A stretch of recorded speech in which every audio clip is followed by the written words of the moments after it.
여러분 안녕하십니까? 네, 잘 주무셨습니까?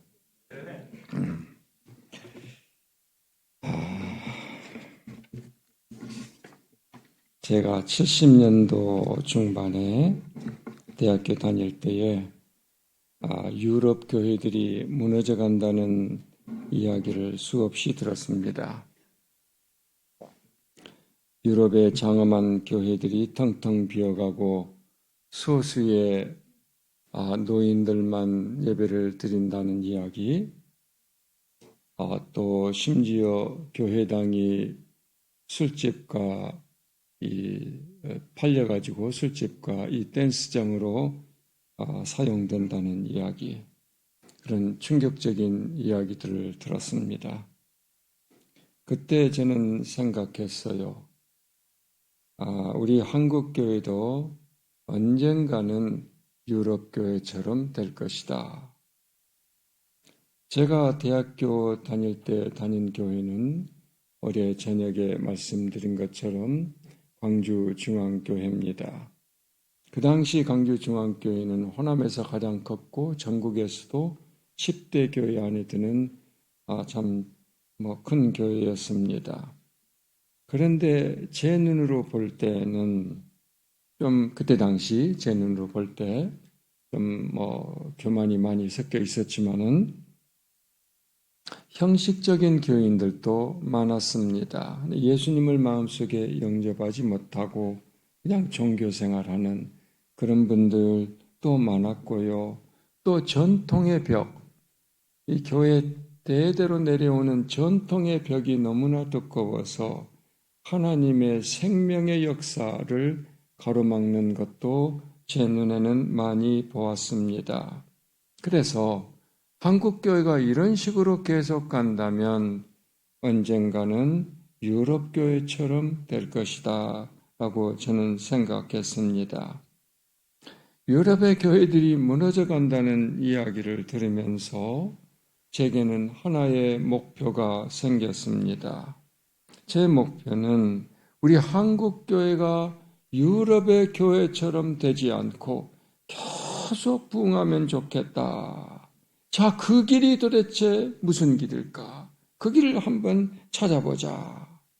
는 것이 저의 목표와 새로운 목표가 되었습니다. 저는 교회가 죽으면 다 죽는다고 생각해요. 교회가 죽으면 우리가 어디서 영광스러운 우리 주 예수 그리스도의 복음을 들을 수 있겠어요? 예수 그리스도의 하나님이 없이 인류에게 과연 희망이 있을 수 있을까요? 극도로 이기적이고 자기중심적인 우리 인간에게 우리 인간이 예수 그리스도의 십자가를 모르고 참 인간이 될 수 있을까요? 저는 불가능하다고 생각합니다. 대학을 졸업하고 1981년 5월 말에 신학 공부하러 미국으로 떠났습니다. 그때 제 목표는 단 하나였어요. 무슨 신학 박사가 되고 훌륭한 학자가 되고 그래서 내가 교수가 돼야 되겠다. 이게 저의 목표가 아니었고요.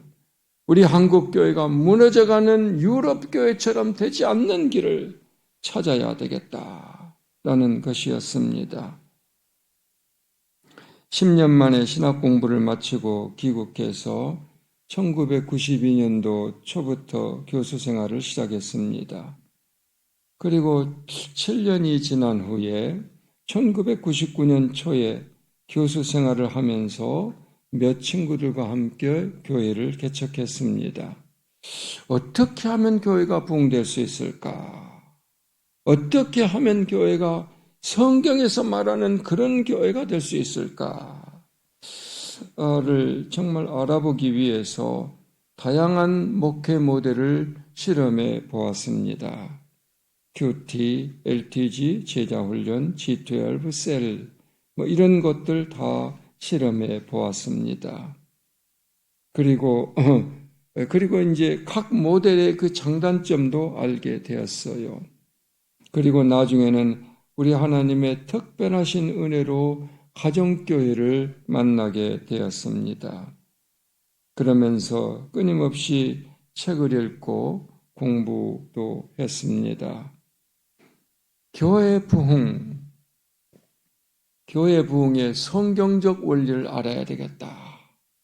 그리고 그 원리가 현장에서 실제적으로 작동되는가를 알아야 그것을 알기 위해서 계속해서 한쪽으로는 또 성경을 가지고 공부하고 또 한쪽으로는 현장을 제가 또 경험했습니다. 이제 저는 오늘 설교 본문으로 돌아갑시다. 자, 오늘 아까 우리 같이 읽었던 이 하나님의 이 말씀을 제가 성경 전체의 이야기를 통해서 이 본문의 의미가 무엇인가를 살펴보고자 합니다.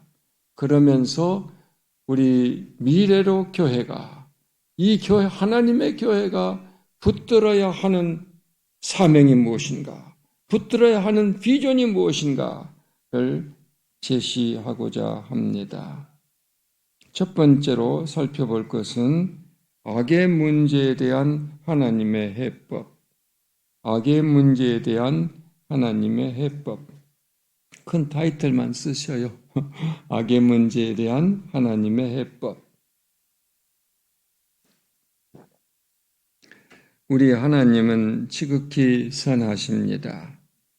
우리 하나님이 만드신 이 창조 세계도 지극히 선합니다. 우리 하나님은 자신이 만드신 창조 세계를 보시면서 보시기에 심히 좋다, 보기에 너무나 좋다고 하셨습니다.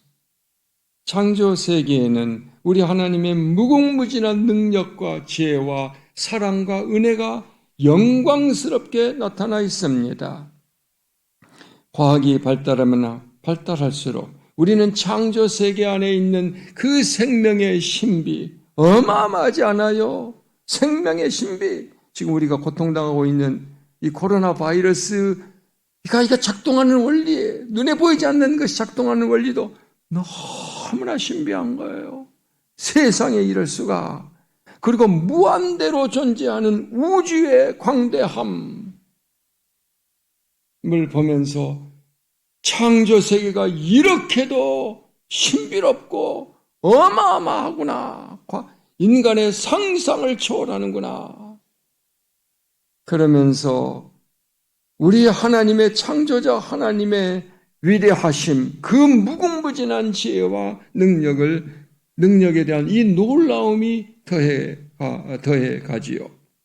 만약에 하나님께서 이런 물질 세계를 창조하지 아니하셨다면 우리가 어떻게, 우리 하나님이 이토록 지혜롭고 이토록 능력이 많고 이토록 은혜와 사랑이 많으신가 어떻게 알겠어요? 그런데 우리 하나님의 창조 세계 안에 악이 침입해 들어왔습니다. 악은 인간을 유혹해서 하나님께 반역하게 만들었습니다. 그리고 악이 급속도로 하나님의 창조 세계에 퍼져나갔어요. 그리하여 하나님의 이 선한 창조 세계는 심각하게 망가져가기 시작했습니다. 이 악에 대한 하나님의 해법은 무엇일까요?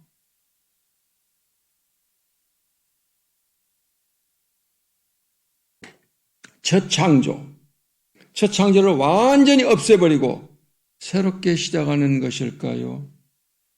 그건 아니죠. 하나님은 그렇게 하지 아니하셨습니다. 그러면 이 물질 세계, 악으로 오염된 이 물질 세계를 완전히 포기해버리고 우리의 영혼만 하나하나 구원하여 하늘 어디론가 데려가는 것일까요? 그것도 아니죠. 그러면 우리 하나님의 해법은 무엇일까요? 저는 여기서 여러분이 한 가지 오해를 안 했으면 좋겠어요. 한 가지 분명히 말해야 될 게 있습니다. 저는 죽어서 가는 천국을 절대로 부정하지 않습니다. 우리가 죽으면 우리는 낙원에서 우리 주님과 함께 있을 것입니다. 우리 성경을 보시죠. 그리고 우리가 죽어서 가는 그 낙원 천국은 이 세상보다 훨씬 더 좋은 곳이에요. 한번 성경을 보시죠. 고린도후서 5장 8절. 두 군데만 찾아보겠습니다. 고린도후서 5장 8절. 우리 같이 한번 읽어보실까요? 고린도후서 5장 8절. 준비됐나요? 5장 8절. 자, 시작.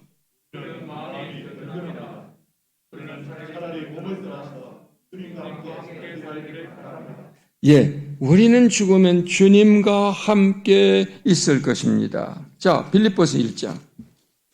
빌립보서 1장 21, 22, 23, 21절. 빌립보서 1장 21절. 자, 시작.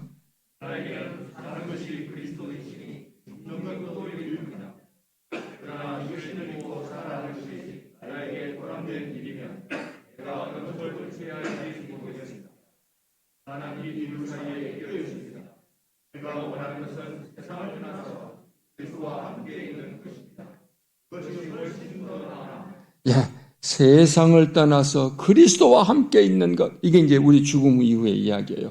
그게 훨씬 더 좋다. 이 세상에 있는 것보다 훨씬 더 좋다고 이야기하고 있습니다. 또 누가복음 23장 43절에서 예수님은 자기 옆에 달린 행악자에게 말합니다. 네가 오늘 나와 함께 낙원에 있으리라. 그러므로 우리는 죽음을 두려워할 필요가 없습니다. 하지만 죽어서 가는 천국은 임시 정류장에 불과합니다. 최종 목표 아니에요. 최종 영광 아닙니다. 죽어서 가는 천국보다 훨씬 더 큰 영광이 있습니다. 교회는 너무나 오랫동안 한 1700년 정도 된 것 같습니다. 너무나 오랫동안 성경을 좀 잘못 읽어왔습니다. 예수 그리스도의 사도들과 그 사도들의 제자들이 교회의 지도자로 있을 때에는 복음이 순수하게 보존되었습니다. 그러나 사도들과 그 사도들의 제자들이 죽은 다음 구약의 뿌리를 잘 모르는 이방인 지도자들이 이제 교회의 지도자가 되면서 교회는 신플라톤 철학의 영향을 서서히 받기 시작했습니다. 신플라톤 철학은요, 여러분 아테네 학당의 그림을 보면 이 플라톤은 하늘을 이렇게 봐라. 하늘이 진짜 이거야. 이 땅은 이거 그림자고 이건 허상이고 하늘이 진짜다. 우리는 하늘을 봐야 된다. 늘. 자, 신플라톤 철학은 하늘을 중시 여기고 땅은 저급한 것이라고 무시했어요. 이 땅에 있는 것은 하늘의 그림자에 불과하다. 실체는 하늘에 있다. 그래서 신플라톤 철학의 영향을 받은 교회는 이 땅을 떠나서 죽어서 가는 천국, 이 최종 목표라고 생각하게 되었습니다. 그런데 여러분, 성경이 정말 그렇게 말하나요?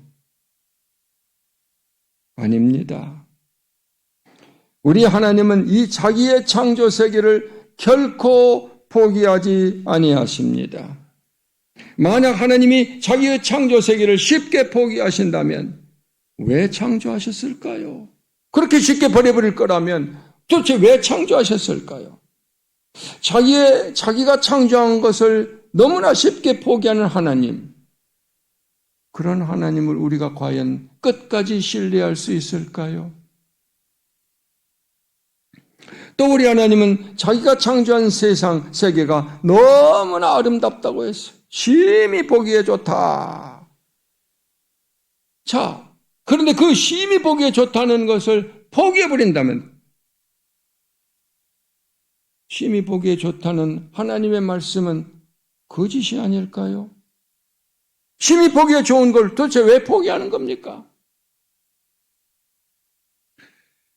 우리 하나님은 자기의 창조 세계를 결코 포기하지 아니하십니다. 심지어 악이 들어와서 이 자기의 창조 세계를 망가뜨린다 할지라도 결코 포기하지 아니하십니다.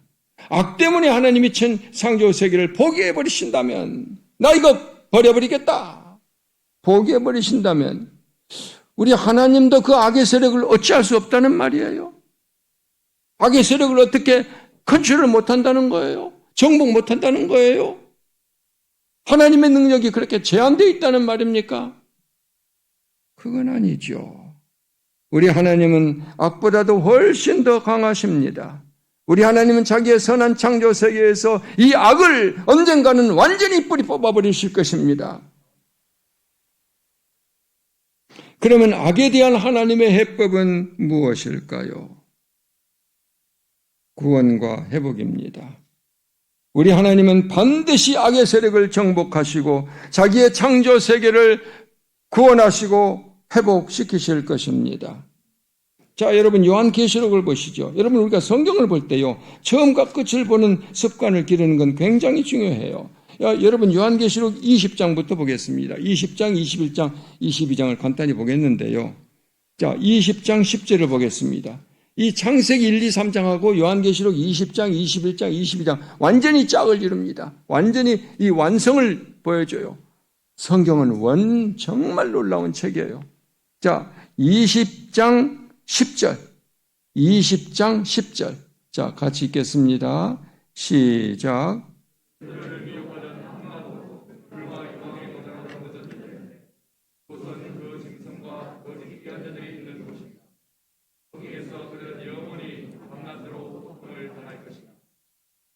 자, 여기에 이제 악의 삼총사가 나와요. 마귀, 사탄이죠. 그 다음에 짐승. 이 짐승은 여기 요한계시록에서 그 정치 지도자들입니다. 로마 황제 같은 정치 지도자. 그 다음에 이제 하나님을 대적하는 또 하나님을 반역하는 인간의 리더. 이제 정치 지도자고, 거짓 선지자. 이 정치와 종교는 항상 같이 협력합니다. 그러니까 이 지도자들이 종교를 이용해서 자기를 신격화시키죠. 또 거기에 꼭 거기 이제 못된 짓거리 하는 이 거짓 종교인들이 있어요. 자, 이 삼총사입니다. 사탄과 정치 지도자, 그리고 거짓 종교인. 이게 악의 삼총사인데, 이 악의 삼총사를 하나님이 완전히 없애버리겠다. 우리 주님이 재림하셔서 완전히 하나님의 창조 세계에서 없애버리겠다. 그 다음에 21장으로 넘어가면, 자, 21장에서는 이 거룩한 성 이 새 예루살렘이 하늘에서 땅으로 내려옵니다. 자, 한번 보시죠. 21장 2절. 21장 2절. 자, 같이 읽겠습니다. 시작.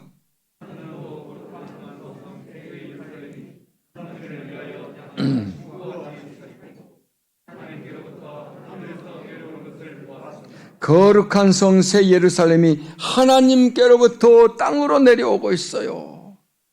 또 봅니다. 10절을 보겠습니다. 자, 21장 10절 시작.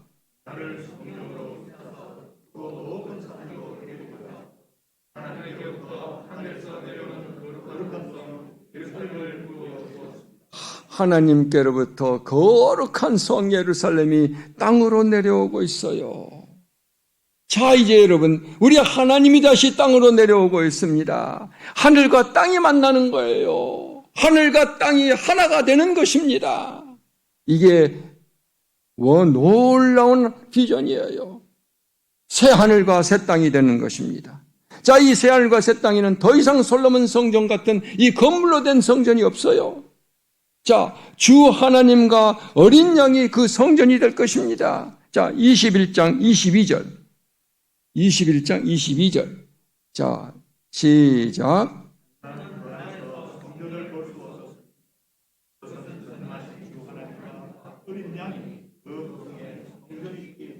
예, 더 이상 건물로 된 성전은 없어요.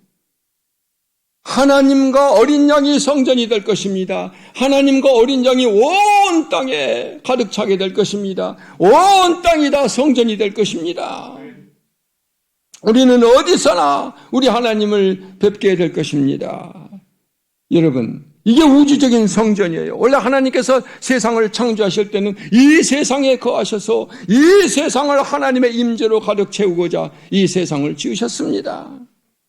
원래 에덴 동산은 하나님이 거하시는 성전이었습니다. 여러분, 이쪽에 구약의 성막이라든지 이것들도요, 거슬러 올라가면 에덴의 모델입니다. 에덴 동산은 하나님이 거하시는 원래 성전이었습니다. 그런데 아담이 반역하고 하나님을 떠나자 아담은 가장 소중한 것을 상실해 버렸어요. 아담이 반역하고 많은 것을 상실해 버렸는데 가장 소중한 게 뭔지 아세요? 하나님의 임재입니다. 하나님을 잃어버린 거예요. 하나님. 그런데 이제 하나님이 다시 땅으로 인간에게로 다시 돌아오신 것입니다. 하나님의 임재가 회복이 되고 하나님의 성전이 회복이 된 것입니다. 온 땅이 하나님의 임재로 충만한 성전이 된 것입니다. 우리 하나님은 이 창조 세계를 결코 포기하지 아니하십니다. 땅은 인간의 죄 때문에 땅도 함께 저주를 받았어요. 창세기 3장 17절, 땅도 함께 저주를 받았어요. 그런데 인간이 저주에서 해방이 될 때에 이 땅도 함께 저주에서 해방이 될 것입니다. 자, 로마서 8장. 땅도 회복되는 거예요. 로마서 8장을 보겠습니다. 로마서 8장 19절부터 21절. 19절. 자, 19절, 20절, 21절, 3절을 같이 읽도록 하겠습니다. 자, 19절 시작.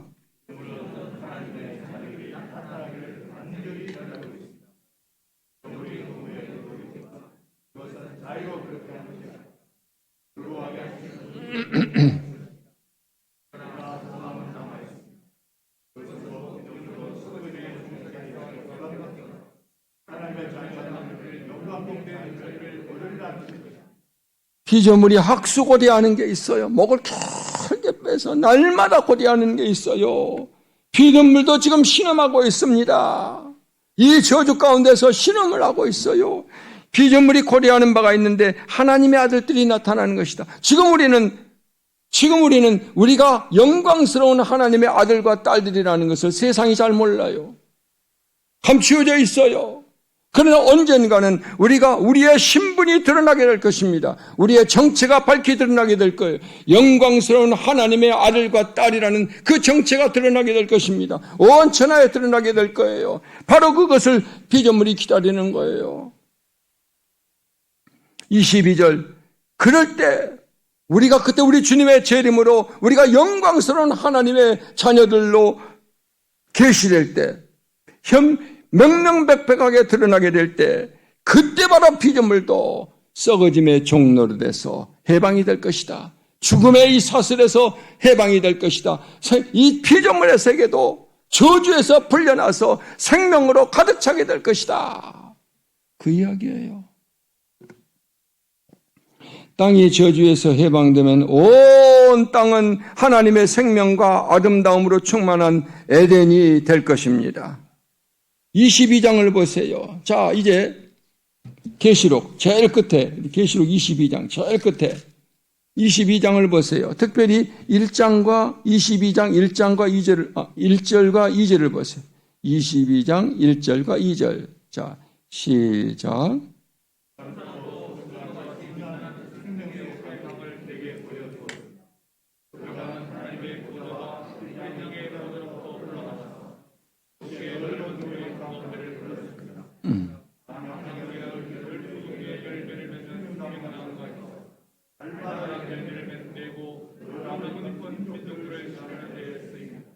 자, 여기에 이제 드디어 생명수의 강과 생명나무가 등장하는 거예요. 에덴에서 없어져 버렸던 것이 다시 회복이 되는 것입니다.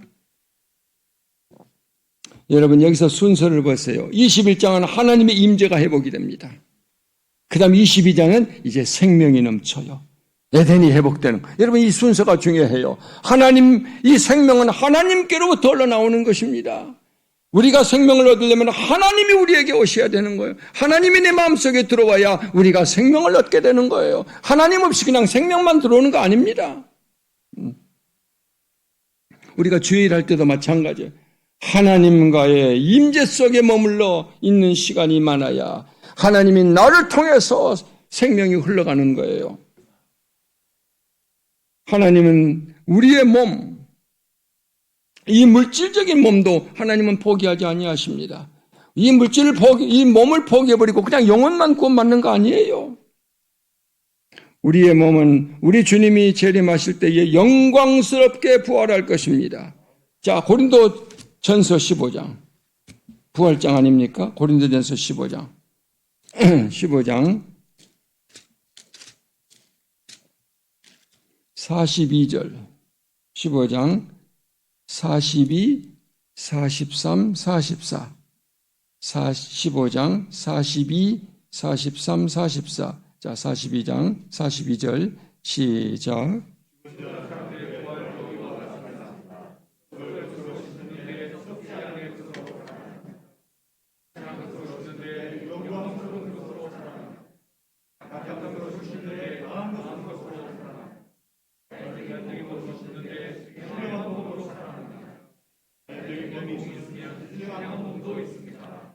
우리는 이와 같이 영광스러운 몸을 갖게 될 것입니다.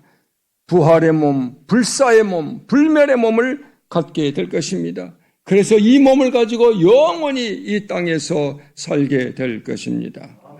영원히 우리 주님과 함께 왕노릇하게 될 것입니다. 다시 아담이 실패한 걸 우리가 회복하는 것. 아담의 운명은 이제 계속되는 겁니다.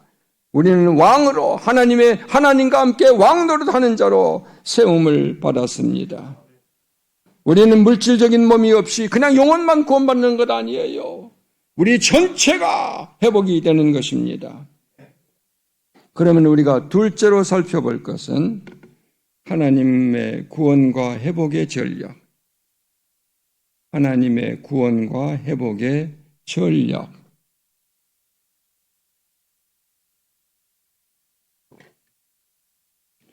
원래 우리 하나님은 아담을 통해서 온 땅을 축복하시려고 계획을 했습니다. 처음에 에덴 동산은 온 땅이 에덴 동산이 아니었고요. 지구의 한쪽 구석만 에덴 동산이었습니다. 아담의 사명은 그 에덴의 경계를 계속해서 확장해 나가서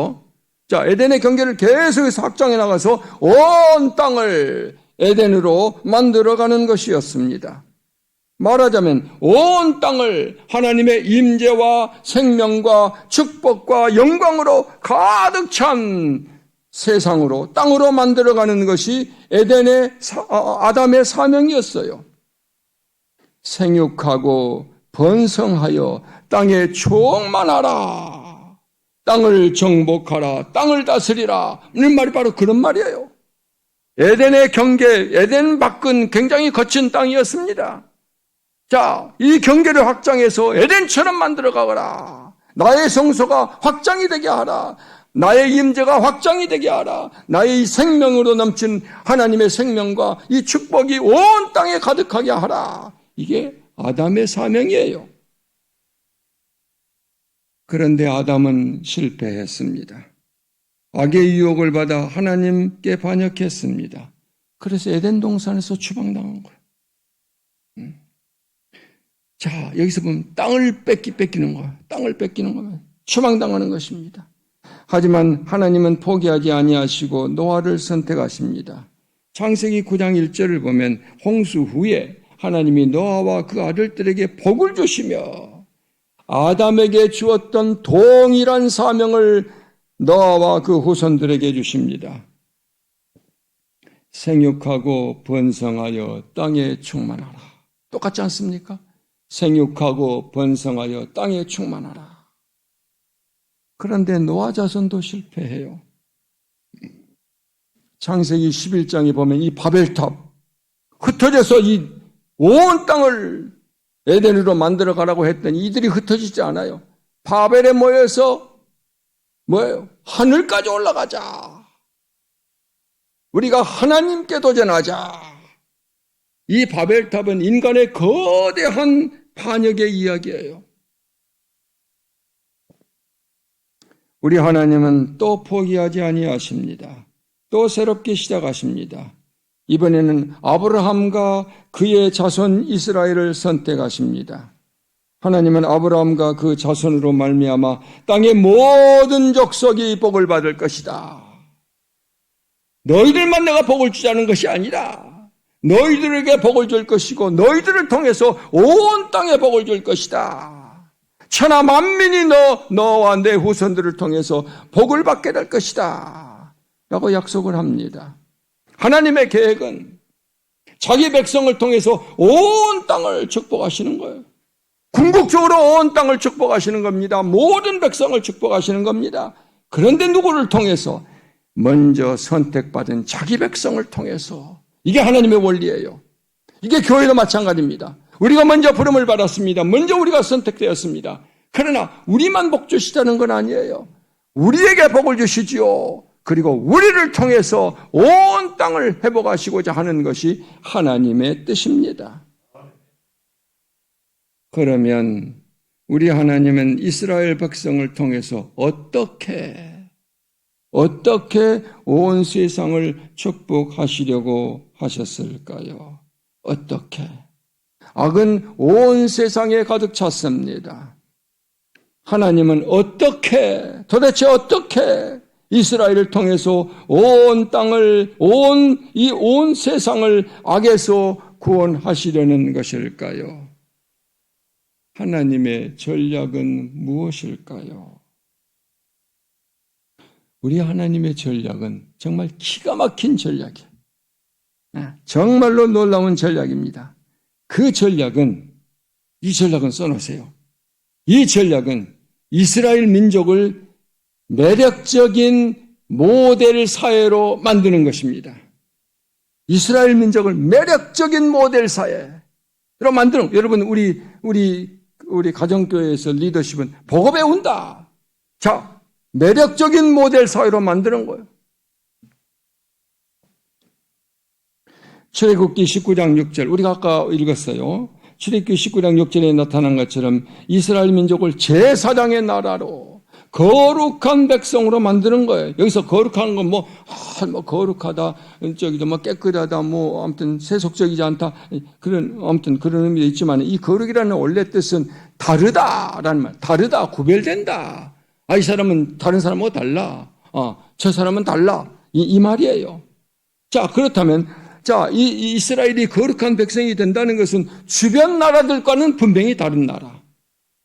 이스라엘 주변에 많은 나라들이 있죠. 그 나라들과는 분명히 다른 나라. 분명히 구별되는, 저 사람들은 우리하고 다르구나. 쉽게 눈으로 볼 수 있도록.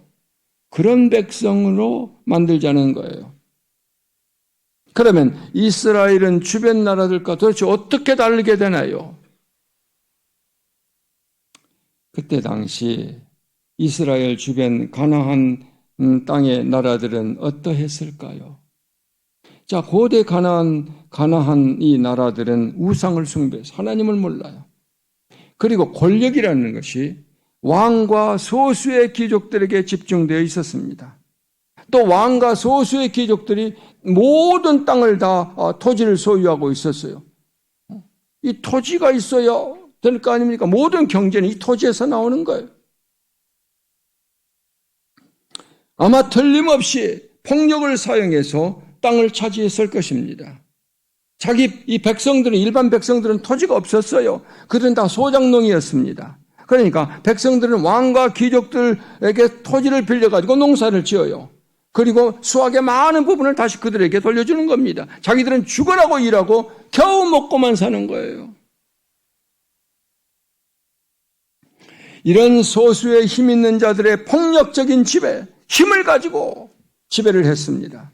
경제적 불의, 사회적 불평등, 우상숭배의 사회를 우리 하나님은 기뻐하지 아니하십니다. 하나님의 선한 창조 세계가 이렇게 돌아가는 것을 하나님은 기뻐하지 않으세요. 우리 하나님은 이스라엘을 그런 나라들과는 전혀 다른 나라로 만들고 싶었습니다. 그래서 가나안 땅을 정복하시고 땅을 이스라엘 백성에게 골고루 나눠주시는 거예요. 그리고 그 땅이 다시 힘 있는 자들에게 또 집중되지 않도록 여러 제도를 만드셨습니다. 권력도 소수의 사람들에게 집중되는 것을 막고 12지파와 시족들에게 나누어 주었어요. 이스라엘 사회는 고대 사회는 다 계급 사회였습니다. 귀족과 이렇게 천민. 그런데 이스라엘 사회는 계급 사회가 아니에요. 평등한 사회였습니다. 그뿐만이 아니에요. 이스라엘에는 과와 과부와 종과 애국인 같이 가난하고 연약한 사람들을 보호하는 사회 경제적인 제도들이 있었습니다. 이처럼 하나님은 이스라엘이 불의가 없는 나라, 힘의 폭력이 없는 나라, 가난하고 힘없는 자들이 억울한 일 당하는 일이 없는 나라, 사랑과 은혜와 자비가 많은 나라, 하나님의 아름다운 성품을 닮은 나라, 그런 모델 나라가 되길 원하셨습니다. 이런 하나님의 뜻에 이스라엘이 계속해서 순종하게 된다면 세상은 이스라엘에게서 하나님의 매력적인 사회, 하나님을 섬기는 백성은 이렇게 사는구나. 그들이 섬기는 신은 이렇게 매력적이구나. 다른 우상들하고는, 다른 신들하고는 질적으로 다르구나. 는 것을 그들은 보게 될 것입니다. 그리고 그 매력에 이끌려서, 그 신의 매력에 이끌려서 이스라엘의 하나님께로 돌아와 하나님을 예배하게 될 것입니다. 이게 이사야 2장과 60장에 있는 비전이에요. 그 구약의 이제 이 선교는 구심력, 끌어들이는 거. 강력한 매력을 발산해서 끌어들이는 구심력적인 선교예요. 우리 이제 신약에 와서는 이런 구심력적인 선교와 이렇게 나아가는 원심력적인 선교, 이 두 가지가 다 있어요. 그러나 처음 구약은 구심력적인 선교였습니다. 그런데 불행하게도 이스라엘마저도 실패해요. 나중에는 주변 나라들과 별 차이가 없는 나라가 되고 맙니다. 그 유명한 다윗 왕도 거의 턱걸이 했어요. 이스라엘도 우상을 숭배하고 가난하고 힘없는 자들을 압제하고 힘으로 재산을 빼앗고 그 대표적인 예가 아합 왕이 나봇의 포도원을 뺏은 거예요. 재판가들은 돈 받고 불의한 판결을 내리는 등 우상 숭배, 불의, 불법, 폭력이 만연한 나라가 되고 만 거예요. 하나님의 백성마저도 거룩한 나라가 되라고 했더니 거룩하기는커녕 주변 나라들과 같은 나라가 되어버리고 말았습니다. 그래서 이스라엘은 무서운 심판을 받습니다. 아담이 에덴에서 추방당한 것처럼 이스라엘이 다시 다른 나라의 노예로 포로로 잡혀갔습니다. 땅에서 뽑혀버린 거예요. 그러나 우리 하나님은 거기서 포기하지 아니하십니다. 선지자들을 보내십니다. 선지자들은 이제 본격적으로, 그전에도 있지만은 이 메시아 예언을 해요. 하나님은 메시아를 통해서 이제 이스라엘과 온 세상을 악으로부터 구원하고 회복하시겠다고 약속하십니다. 이 메시아는 아담의 사명, 이스라엘의 사명을 완수하는 분이에요. 드디어 선지자들이 약속했던 메시아 예수님이 오셨습니다.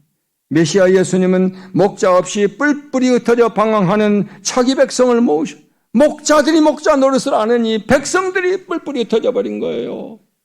리더가 없으니까 또 다른 이리들의 먹잇감이 되는 거예요. 지도자가 없는 불행한 거예요. 참다운 목자로 오셔서 자기 백성을 모으시는 거예요. 그리고 나중에는 자기 백성을 위해 십자가에서 죽으셨습니다. 메시아를 통하여 이제 온 땅이 복받는 길이 열리게 되는 거예요. 또 부활하셨습니다. 메시아 예수님은 십자가와 부활로 악의 세력을 결정적으로 정복하셨어요. 이 메시아께서 행하시는 일을 보세요. 상상을 초월하는 악을 정복하는 방법. 원수를 위하여 죽으심. 그리고 승천하사 성령을 보내시고 교회를 세우셨습니다. 승천 직전 우리 주 예수님은 자기 백성에게 위대한 사명을 주셨습니다. 너희는 온 천하에 다니며 만민에게 복음을 전파하여라. 모든 민족을 제자로 삼아라. 여러분, 이 사명은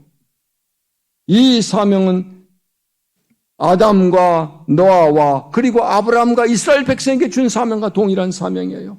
하나님은 원래 자기 백성을 통해서 온 세상을 축복하시고 온 세상을 구원하시려고 계획을 세우셨어요. 우리 교회가 마찬가지입니다. 우리도 이스라엘의 새로운 이스라엘이에요. 하나님이 우리를 통하여 온 땅을 구원하고 회복하고자 하는 그러한 위대한 사명을 우리에게 주신 것입니다. 교회는 새로운 이스라엘입니다. 오늘 본문 베드로전서 2장 9절을 보세요. 너희는 택하신 족속이요.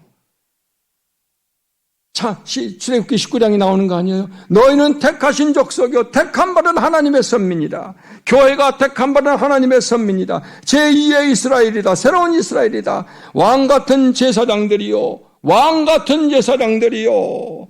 거룩한 나라요. 이 말씀은 출애굽기 19장 6절의 말씀. 너희는 내게 대하여 제사장 나라가 될 것이며 거룩한 백성이 될 것이다. 거룩한 백성이 되어라. 는 말씀을 그대로 가져온 것입니다. 이제 교회는 이스라엘의 사명을 이어받습니다. 교회의 사명은 거룩한 나라, 매력적인 모델 사회, 모델 나라, 예수님의 성품을 닮은 공동체가 되는 것입니다. 그러면서 동시에 온 세상에 복음을 전하는 것이지요. 이제 셋째로 살펴볼 것은 교회가 취해야 하는 전략. 어떻게 사명을 이루기 위해서 교회는 어떤 전략을 세워야 할 것인가?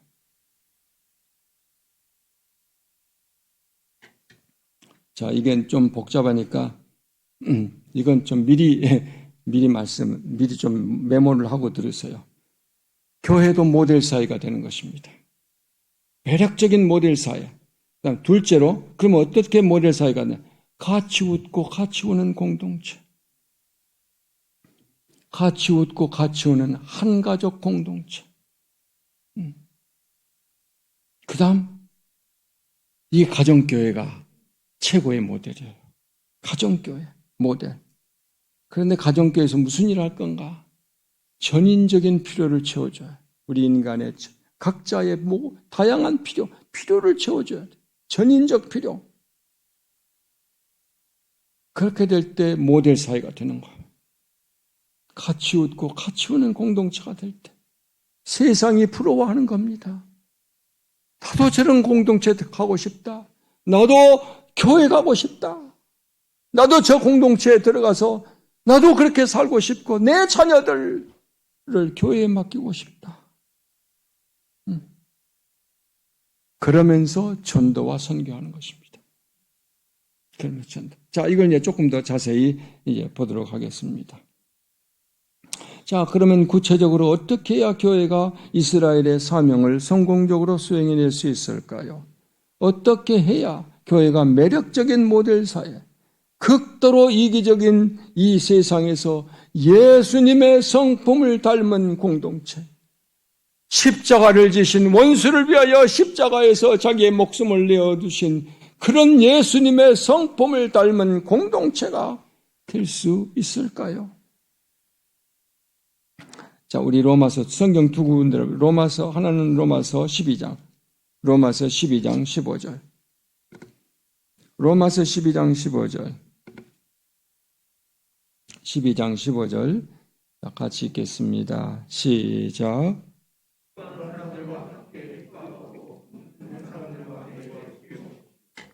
예. 그럼 거의 똑같은 말이 고린도전서 12장, 똑같은 12장이네요. 고린도전서 12장 26절. 12장 26절. 시작.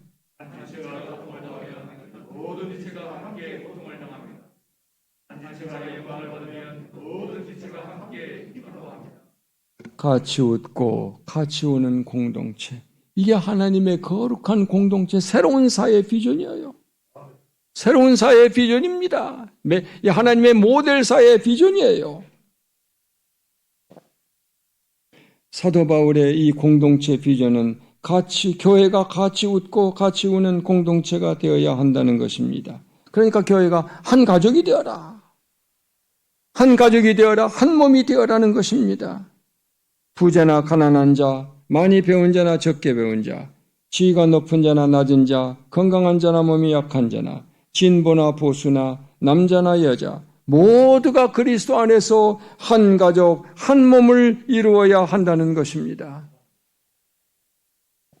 자, 갈라디아서 3장 28절, 위대한 비전이에요.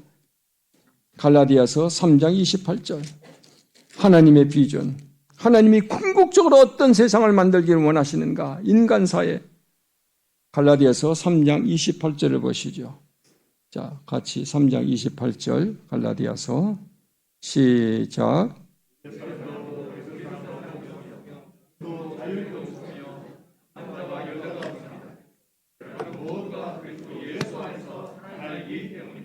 예, 이게 그 당시 지금도 마찬가지 혁명적 선언입니다. 혁명적 선언이에요. 고대에는 이 인종의 차별이 있었으면 지금도 마찬가지예요. 지금도 인종의 차별이 있고 지금도 국가 간에 이 대결을 하고 있습니다. 자, 유대인과 이방인이 없을 것이다. 그 다음 뭐예요? 종이나 자유자가. 이 사회적인 차별이죠. 사회 계급의 차별이 없을 것이다. 부자나 가난한 자의 차별이 없을 것이다. 많이 배운 자나 적게 배운 자의 차별이 없을 것이다. 지위가 높은 자나 낮은 자의 차별이 없을 것이다. 그 다음 뭐예요? 그때는 노예제도의 사회였습니다. 그때 이 말씀은 혁명적인 말씀이에요. 그 다음 성의 차별, 남자와 여자의 차별. 이 남자 얼마나 인류 역사에서 이 남자들이 행포를 부렸습니까? 얼마나 많은 세월 동안 남자들이 여자들에게 행포를 부렸습니까? 여자들은 여자라는 것 때문에 얼마나 많이 억울한 일을 당하고 살았습니까? 그러나 하나님이 꿈꾸는 세상은 그런 세상이 아니다. 남자와 여자의 차별이 없다. 단순히 여기서 평등을 이야기하는 게 아니에요. 평등을 훨씬 넘어서는 이야기예요. 뭐죠? 하나가 될 것이다. 평등을 넘어선 하나. 이게 여러분 단순히 평등이 아니에요. 평등에서 너나 나나 똑같다. 단순히 그런 이야기가 아니에요. 평등을 넘어서는 하나. 우리는 하나가 될 것이다. 이게 중요한. 모두가 십자가를 지신 예수 그리스도의 마음을 품고 모두가 다 하나가 될 것이다. 한 가족이 될 것이다. 한 몸이 될 것이다. 이게 하나님이 꿈꾸는 인간 세상입니다.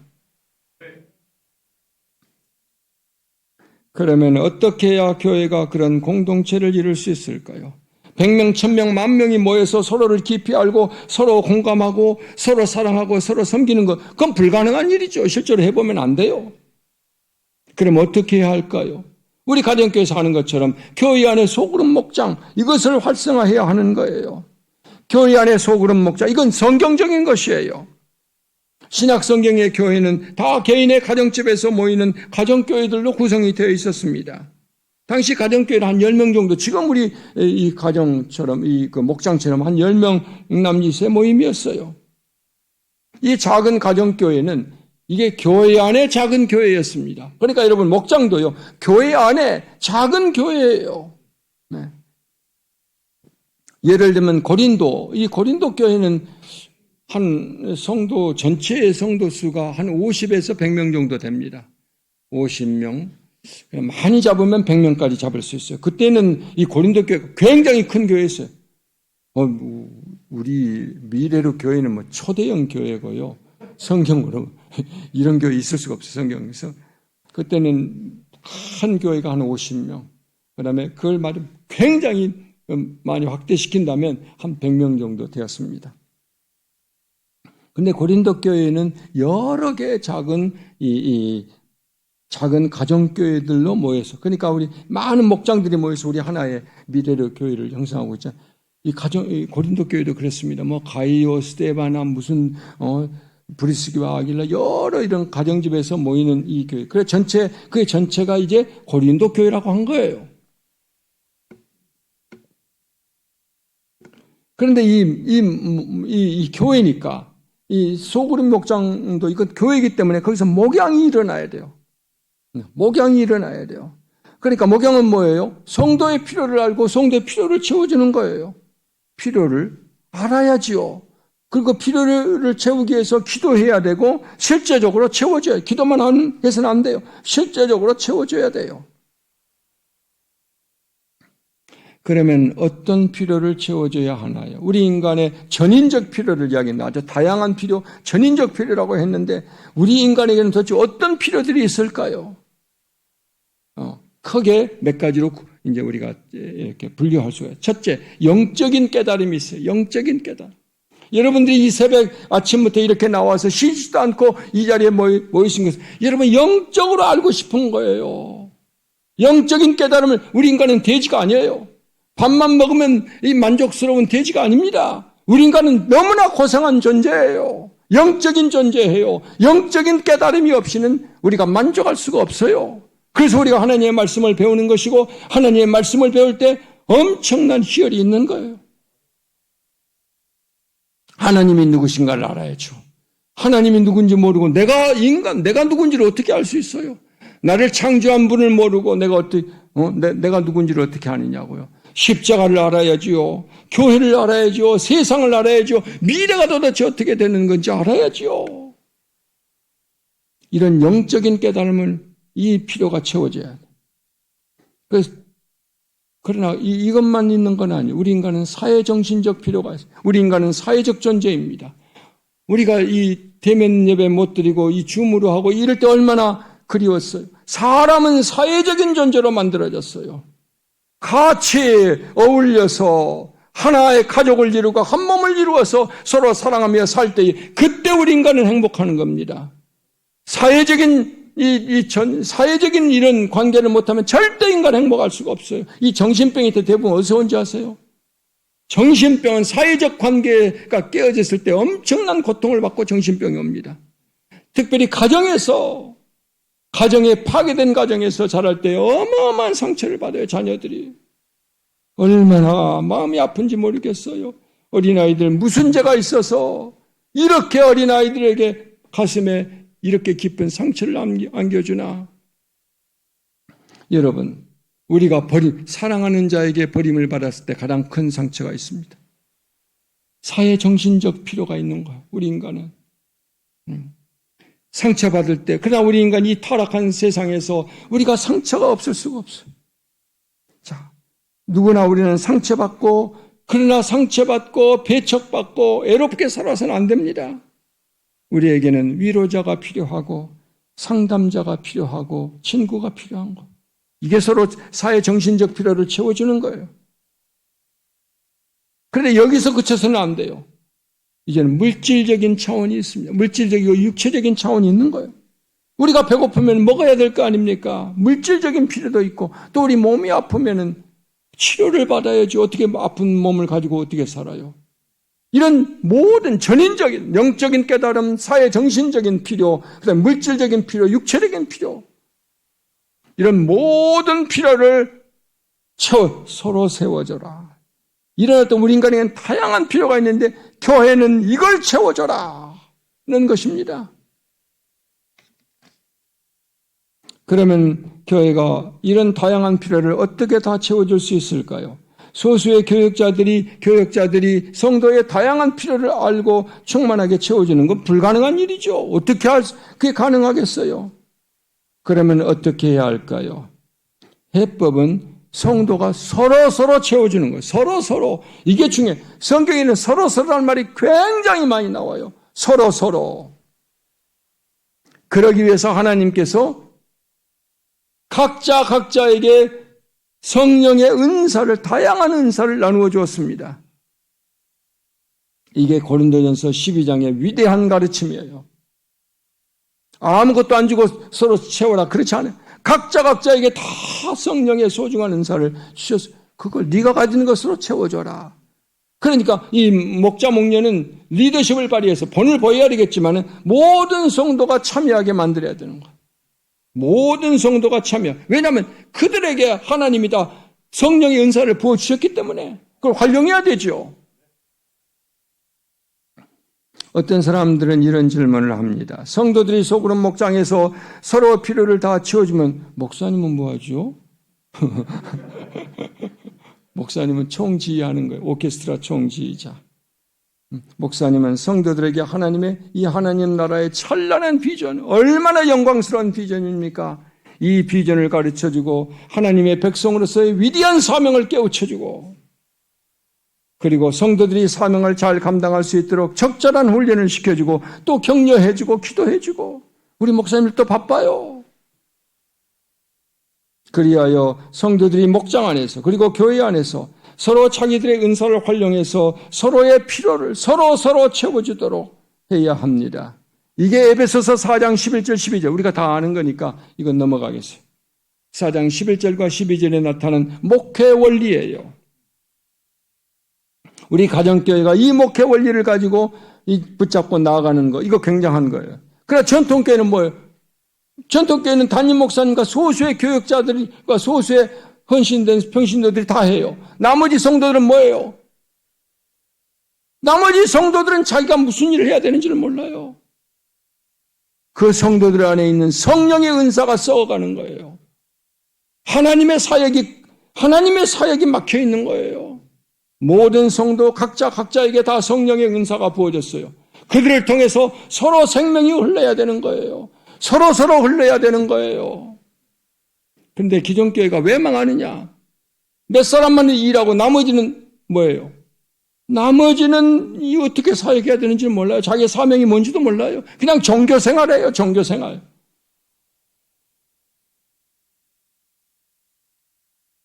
이런 전인적인 필요를 채워주는 사역은요, 바로 우리 예수님이 하신 거예요. 예수님이 하신 거예요. 예수님이 지상사역 하실 때에 하나님 나라는 이러이러한 나라다. 하나님 나라의 비전을 가르쳐 주시고 병든 자를 고치시고 배고픈 자를 먹이시고 사회에서 배척받은 자들의 친구가 되어주셨습니다. 이렇게 우리 주님은 전인적인 필요를 채워주셨어요. 예수님이 모델이죠.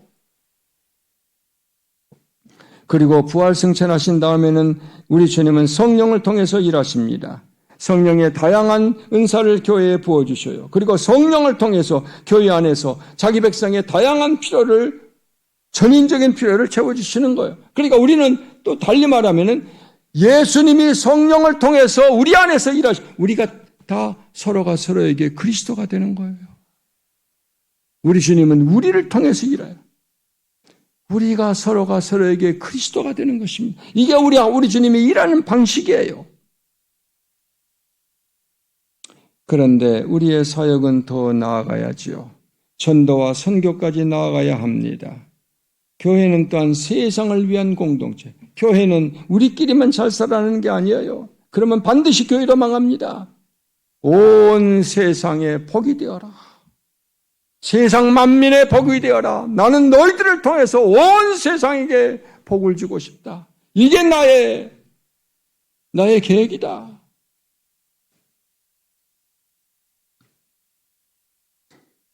우리는 또한 주의 믿지 않는 사람들을 친구로 삼아 섬겨야 하겠습니다.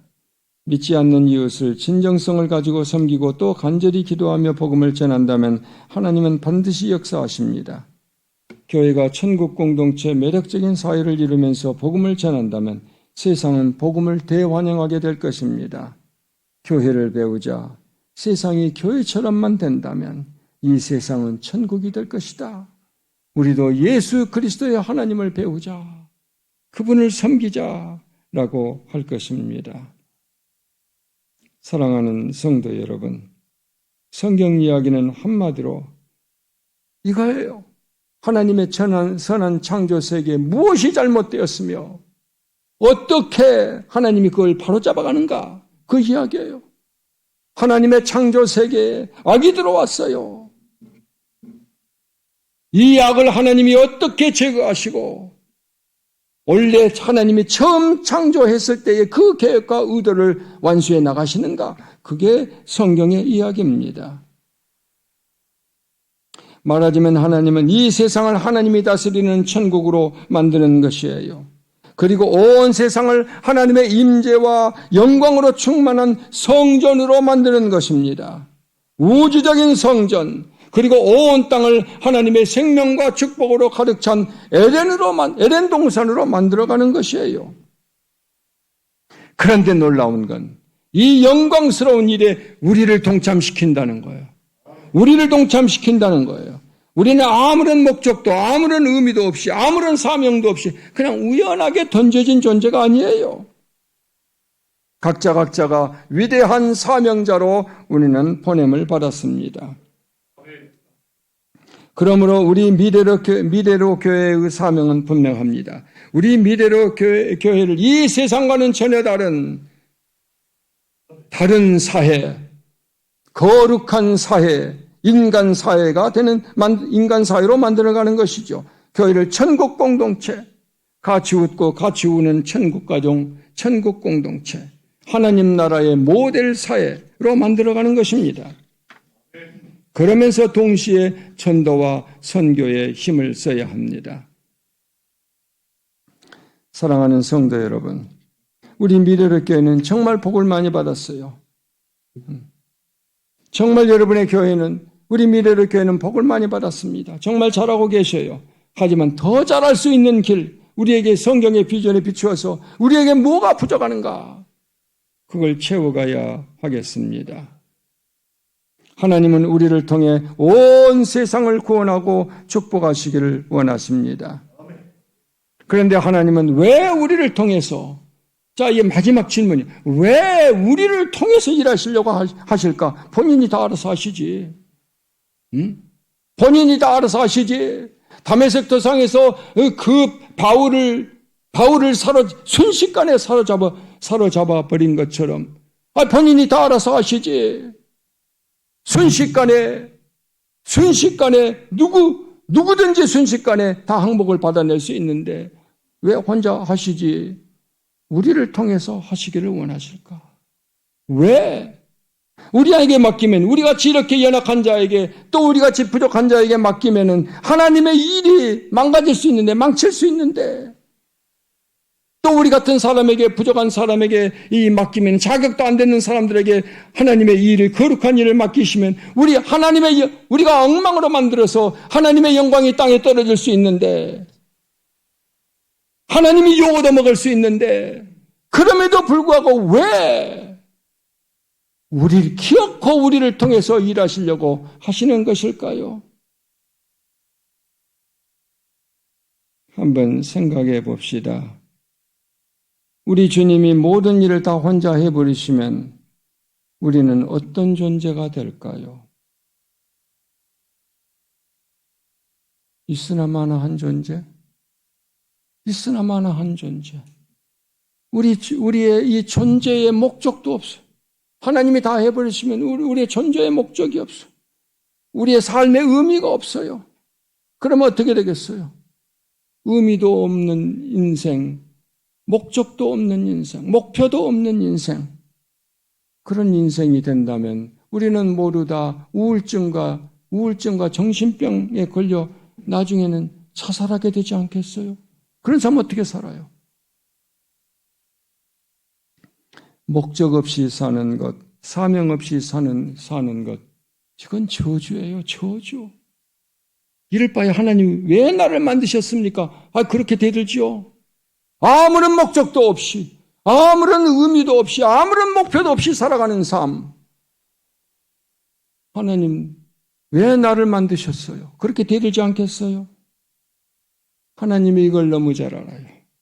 하나님은 우리를 통해서 일하시길 원합니다. 우리 인생이 의미 있고, 우리 인생이 보람을 느끼고, 우리 인생이 만족을 느끼고, 우리가 행복해지도록. 우리에게 사명을 맡기신, 우리같이 자격도 안 되고, 우리같이 더러운 우리에게 하나님이 사명을 맡기신 것은 우리를 너무나 사랑하시기 때문에, 네 인생이 보람되어라, 네 인생이 의미 있어라, 네 인생이 빛나거라. 나는 너를 영광스럽게 하기를 원한다. 그러므로 여러분, 받은 사명 힘들다고 하지 마시고 제게 사명 주셔서 감사합니다. 끝까지 충성을 다하게 도와주십시오. 하나님께 쓰임받는 것보다 더 행복하고 더 영광스러운 일이 어디 있을까요? 기도하겠습니다. 하나님 우리 아버지, 우리 하나님의 위대한 구원과 회복의 이 거룩한 비전에 우리를 동참시켜 주셔서 감사드립니다. 우리 미래로 교회를 하나님 나라의 모델 사회, 매력적인 모델 사회, 같이 웃고 같이 우는 공동체로 만들어 주옵소서. 우리 미래로 교회가 하나님의 매력을 강력하게 발산하면서 이 천국 복음을 온 세상에 전파하게 해 주옵소서. 예수님의 이름으로 기도드립니다. 아멘.